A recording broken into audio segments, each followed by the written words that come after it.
Quelques jours après avoir annoncé sur Instagram que sa chienne était souffrante, Stéphanie, découverte dans l'amour et dans le pré, s'est confiée à nos confrères de Gala. FR sur cette triste situation. Si est-il lors de la saison 8 de L'amour est dans le pré que les téléspectateurs de M6 ont découvert Stéphanie et Didier. Ce dernier était un agriculteur à la recherche de l'amour en 2013. Grâce à l'émission, il avait croisé la route de Stéphanie. Et depuis, impossible pour eux de se séparer. Quelques années plus tard, ils accueillaient leur premier enfant ensemble, un petit garçon qui se prénomme Esteban. Puis, comme un bonheur ne vient jamais seul, Didier avait choisi d'officiellement adopter le premier enfant de sa compagne, Kylian. Et pour rendre cette histoire encore plus belle, ils ont décidé de se marier en 2022.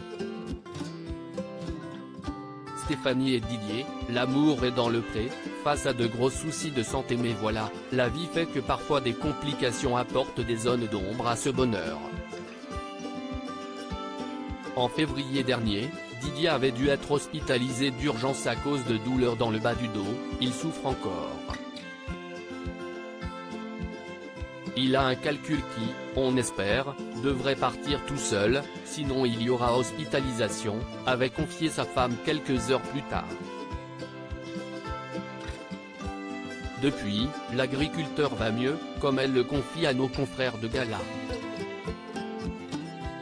Toutefois, ce n'est pas le seul problème qu'il rencontre ces derniers temps.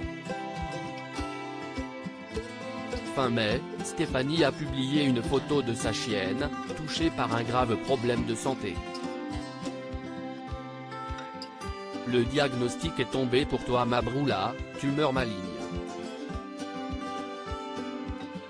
On ne fait pas de chimio. Pour le moment, tu manges, tu cours. Si est ça ma triste vie, souffrir et voir partir les gens et les animaux que j'aime, avait-elle confié le cœur très lourd. La chienne de Stéphanie ne va pas mieux dans cette interview accordée à nos confrères, Stéphanie en profite pour donner des nouvelles malheureusement peu rassurantes concernant son bouvier bernois. On a retiré une grosse partie de la tumeur maligne, mais il y a une extension qui risque de se généraliser, a-t-elle révélé après un énième rendez-vous chez le vétérinaire. Et les professionnels de santé ne sont pas vraiment rassurants. Le veto n'est pas pour la chimie car l'issue reste la même, juste la faire vivre quelques mois de plus, ajoute-t-elle.